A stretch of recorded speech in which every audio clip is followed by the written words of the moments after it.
The conference room was packed when director Marcus Fletcher threw my failed project slide onto the screen. His voice dripped with contempt as he sneered, "This is what happens when we let dead weight lead the deliverables." Every head turned toward me. Someone laughed nervously. Heat crawled up my neck and burned across my face. The humiliation felt endless, suffocating. Then he added, his eyes locked on mine, "Maybe next time, you'll learn from people who actually know what they're doing." I sat frozen, hands trembling under the table. Not crying. Not yet. Just stunned. That was the day my director called me dead weight in front of everyone. What he didn't know was that 6 months later, I would become the one who signed his termination letter. My name is Mia Torres, and this is how I went from humiliated employee to the person who ended his career. Let me take you back to the beginning. I was a quiet operations lead at Sterling Solutions, a mid-sized consulting firm downtown. For 5 years, I had been the person who cleaned up everyone's messes. When projects went sideways, they called me. When deadlines seemed impossible, I made them happen. I thought loyalty mattered here. I thought working hard made you safe from the kind of cruelty I'd seen happen to others. I was wrong. Marcus Fletcher had been my director for 2 years. He was charming to executives, ruthless to everyone else. I'd watched him take credit for other people's work before, but I never thought I'd be his target. The first time I noticed his cruelty wasn't the deadweight comment. It was 6 months earlier, when he stole my presentation right in front of the company's vice president. That presentation was mine. Every slide, every statistic, every recommendation. I'd spent 3 weeks building the pitch deck for a new client retention strategy. The night before the meeting, Marcus asked to review it. I sent it over, thinking he wanted to offer guidance. The next morning, he presented it as his own work. The vice president gave him a standing ovation. Executives crowded around him afterward, shaking his hand. He thanked his team in vague terms, never once mentioning my name. After the meeting, he found me in the hallway and patted my shoulder. "That's how teamwork works, kiddo," he said with a smile that didn't reach his eyes. I smiled back politely, but something dark and bitter took root inside me. 2 days later, I got an email notification. Marcus had received a $5,000 bonus for the proposal I'd built alone. After that, everything changed. My ideas started disappearing into a black hole. In meetings, Marcus would interrupt me mid-sentence or talk over me completely. He began telling other managers I was too emotional, not leadership material. The gaslighting was subtle at first. A comment here about my communication style. A suggestion there that I needed more training. Small doubts planted in others' minds. One afternoon, I was walking past the break room when I heard his voice through the half-open door. He was laughing with another manager. "Mia's fine for grunt work," he said casually, "but she'll never be more than that. Too soft. Too in her head." My stomach twisted. I stood there frozen, then quietly pulled out my phone and started recording. It wasn't much, but it was something. That night, I created a folder on my personal laptop. I named it Insurance. 2 weeks later, Marcus assigned me an impossible project. A complete operational audit of 3 departments with a 2-week deadline that normally took 6. He knew it was doomed. When I failed, he could finally call me incompetent in front of everyone who mattered. But I refused to give him that satisfaction. I pulled 3 all-nighters in a row, surviving on coffee and spite. I finished the audit with 2 days to spare. The report was comprehensive, detailed, flawless. I sent it to Marcus feeling something close to triumph. He called me into his office the next morning. My report sat on his desk, marked up with red pen. He'd changed the numbers, altered my conclusions, made my careful work look sloppy and unprofessional. Then he forwarded the doctored version to the client without telling me. The client called Marcus furious about the inconsistencies. He immediately threw me under the bus. That afternoon, I was called to HR. They told me I was being written up for performance inconsistency. I tried to explain, but my original report had mysteriously vanished from the shared drive. I sat in my car afterward, hands shaking on the steering wheel. I almost quit right then. But that evening, a friend from accounting named Bryce called me. "I probably shouldn't tell you this," he said quietly, "but you're being set up. Marcus has been padding his department numbers using your project data, making himself look better while undermining you." I stared at my laptop screen that night, pulling up department financial reports. There they were. Tiny discrepancies that most people wouldn't notice. But I noticed everything. I opened a new document and titled it Insurance Part 2. I started collecting evidence systematically. Every email, every screenshot, every timestamp. I documented every insult, every stolen idea, every manipulation. I created folders with names like Deadweight Proof 1 and Gaslighting Examples. I backed everything up on 3 different drives. For the next month I played dumb. I acted compliant, nodding along to his criticisms, thanking him for his feedback. I let him think he'd broken me, that I was too weak to fight back. And while he thought he was untouchable, I kept digging. That's when I found something bigger than stolen credit or manipulated reports. Hidden in an expense report I wasn't supposed to see, I discovered falsified vendor invoices. Marcus was billing the company for services that never happened. The money was disappearing somewhere. This wasn't just workplace cruelty anymore. This was fraud. For the next 6 weeks, I became invisible. I smiled through every insult, every condescending mentorship meeting where he explained basic concepts I'd mastered years ago.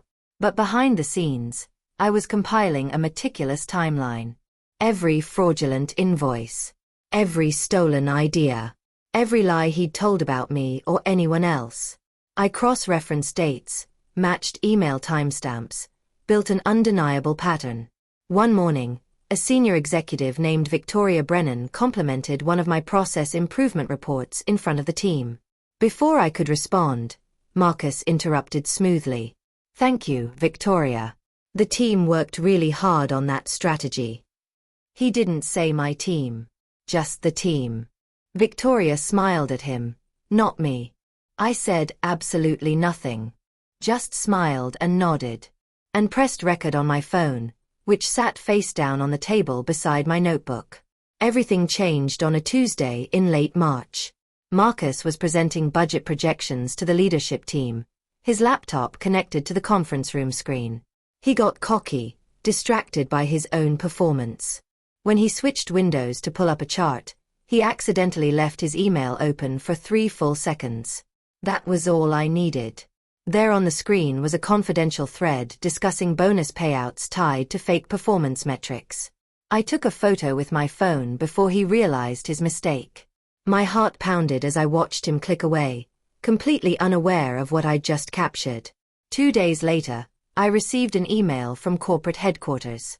The board of directors was launching an internal audit division. All departments would be reviewed.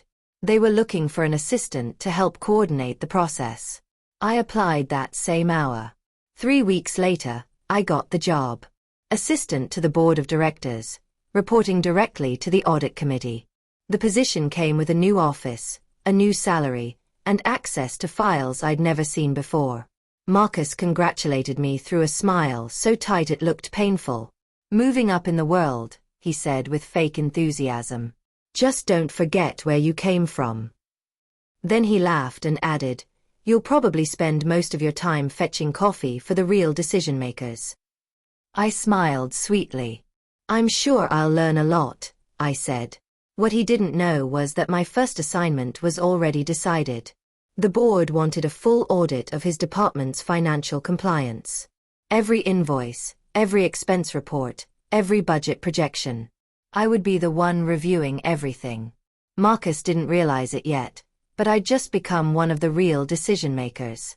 My first day in the new role felt surreal. I had a new badge with board clearance, which meant I could access any file in the company system. I attended my first official meeting with the audit committee, 5 serious executives who took compliance very seriously. They handed me a stack of folders. Marcus Fletcher's department was flagged for unusual spending patterns. They wanted a complete review within 60 days. I kept my face neutral, professional. Inside, my heart was racing. That evening, I started working through the files. What I found was worse than I'd imagined. Falsified invoices dating back 18 months. Vendor payments for companies that didn't exist. Money disappearing into accounts I couldn't immediately trace. And there, buried in the documentation, was Marcus's electronic signature on every single fraudulent transaction. The next 8 weeks were exhausting. By day, I attended Marcus's department meetings, taking notes, acting subordinate. He treated me exactly the same as before, sometimes worse. He assigned me menial tasks, made jokes about my new coffee-fetching duties, undermined me whenever possible. By night, I worked through hundreds of financial documents, building a case so detailed that no lawyer could dismiss it. Every falsified invoice got its own entry in my master spreadsheet. Every suspicious vendor payment got verified against state business registrations. Most didn't exist. The money had been funneling into a shell company account. I traced it for 3 weeks before I found the connection. The shell company's registered agent had the same address as Marcus's vacation property in the mountains. He'd been stealing from the company for almost 2 years. I couldn't bring everything to the board yet. The case had to be perfect, complete, undeniable. But I could make Marcus nervous. I sent an anonymous email to HR, attaching a single forged invoice, the least damaging one I'd found. Just enough to make him sweat. The next day, Marcus was called into an emergency meeting with HR. I watched through my office window as he walked past, confident and annoyed. He emerged 40 minutes later, his face red and furious. He stormed through the department, demanding to know who had access to his files. That evening, he sent me an email. The subject line was blank. The message said only, "I know you're behind this." I saved the email, added it to my evidence folder, and didn't respond. Let him wonder. Let him panic. I had 53 days left until my audit deadline. 4 weeks until my final presentation to the board. I kept a silent countdown in my notebook, crossing off each day. Marcus's behavior became more erratic. He second-guessed everyone, accused people of spying, locked his office constantly. But he also became more vicious toward me. In meetings, he made cutting remarks about my intelligence, my competence, my worth. He seemed determined to break through my calm exterior. It was exhausting. Some nights, I went home and just stared at my walls, feeling hollow and alone. Revenge wasn't satisfying yet. It just felt like drowning in someone else's cruelty while waiting for the tide to turn. Then I received a message from the board chair herself.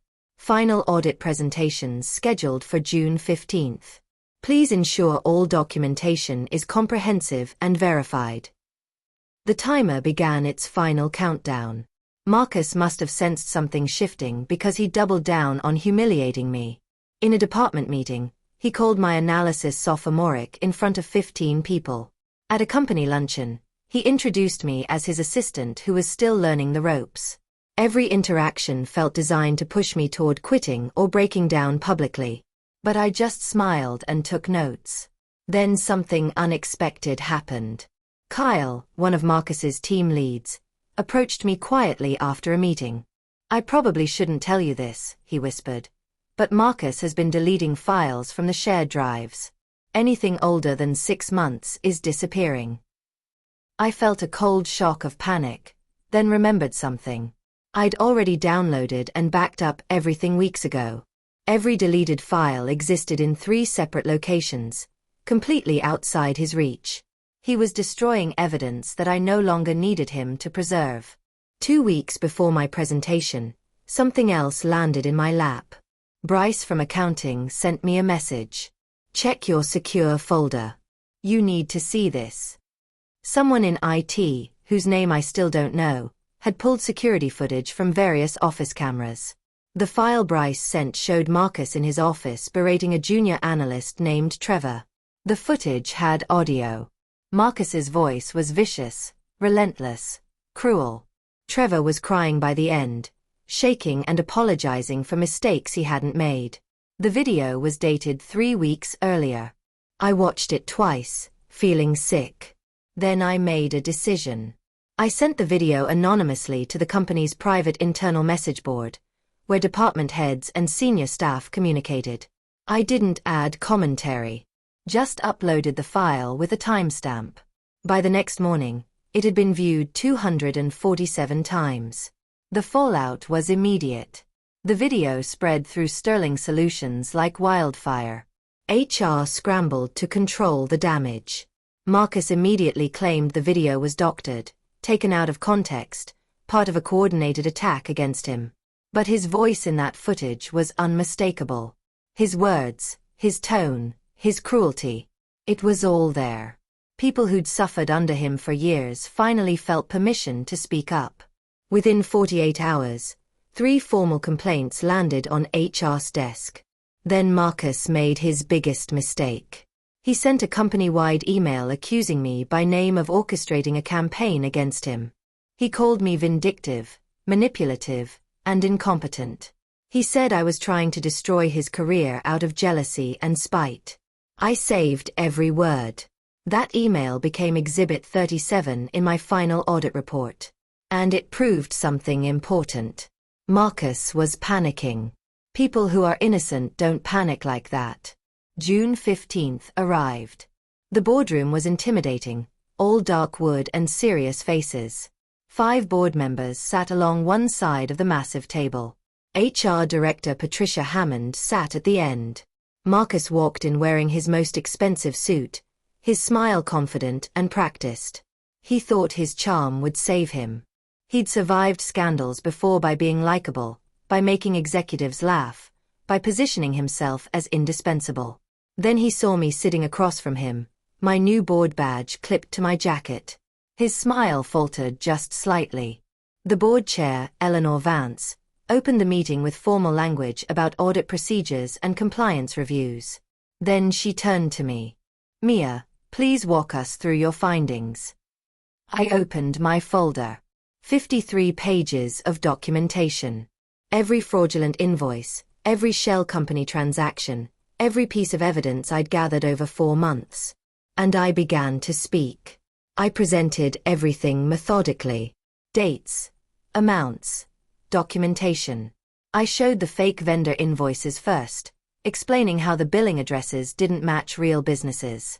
I showed the shell company registrations tied to Marcus's personal property. I showed email evidence of him authorizing payments he knew were fraudulent. For 40 minutes, I walked the board through every detail.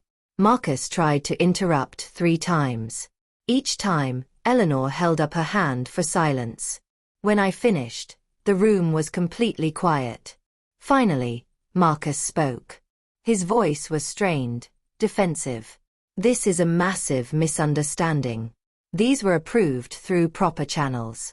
I trusted my team to verify vendors." Eleanor looked at him coldly. "Mr. Fletcher, are you claiming you didn't review the invoices before authorizing 6-figure payments?" He hesitated. "I reviewed them, but do you deny these are your electronic signatures on each transaction?" He couldn't. His mouth opened and closed. Nothing came out. That's when Marcus lost control. His face turned red, and his voice rose sharply. "This is a witch hunt.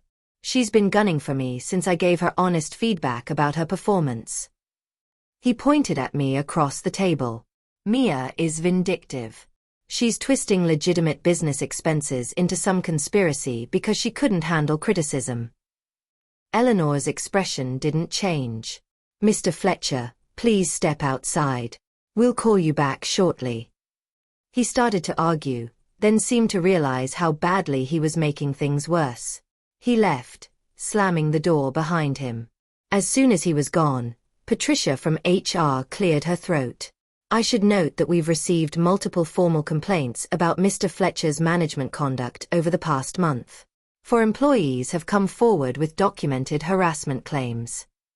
She slid a folder across the table. Eleanor reviewed it silently, her face growing more severe. Suspend him pending a full investigation. Effective immediately. The next 2 weeks felt strange and hollow. Marcus was banned from the building while the investigation continued.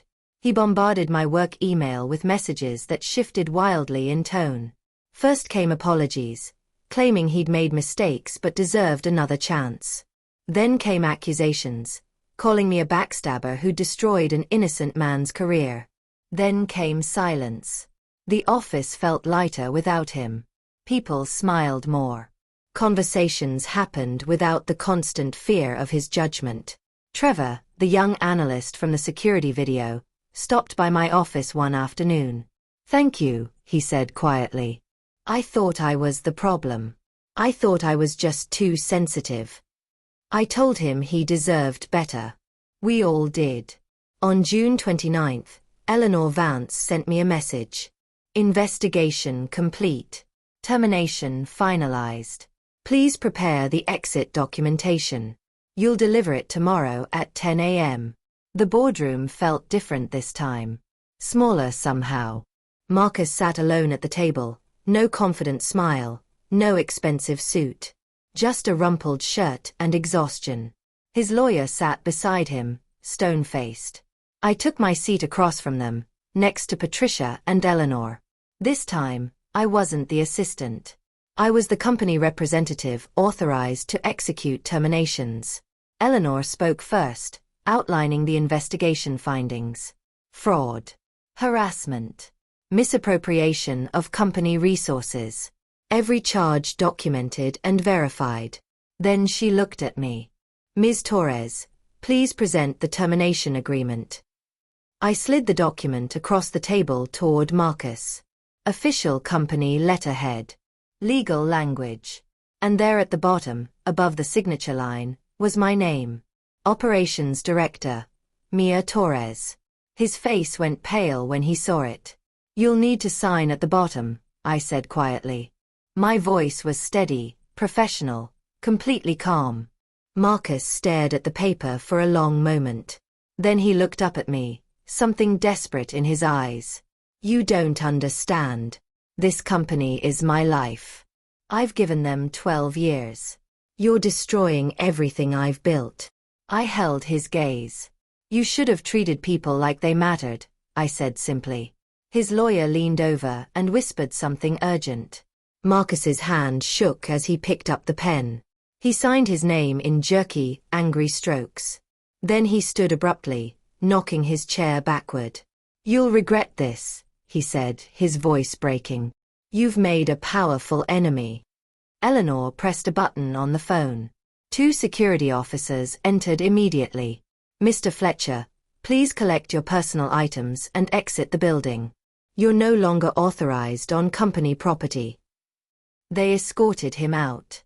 Through the glass wall, I watched the entire department stop and watch him leave.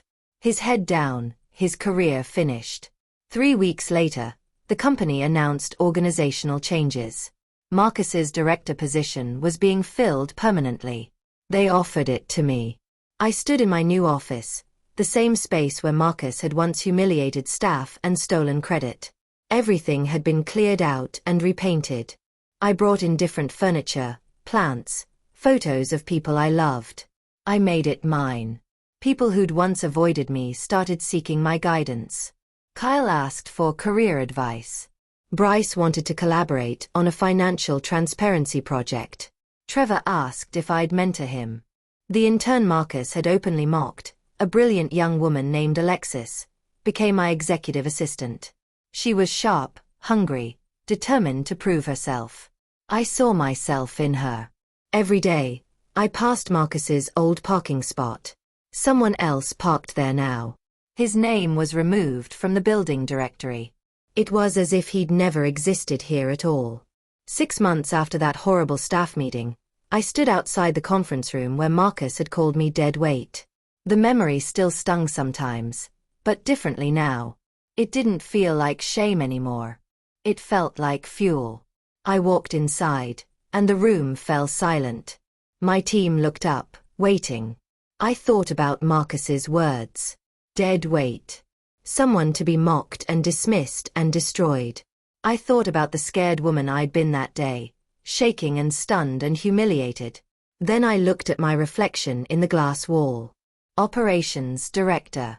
Board Representative. The person who'd held Marcus accountable when no one else would. He said I was dead weight, I told my team quietly.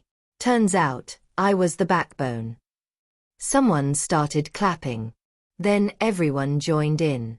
I smiled, feeling something settle inside me. Peace, maybe. Or just the quiet satisfaction of knowing I'd risen so high that Marcus would have to look up to see me now.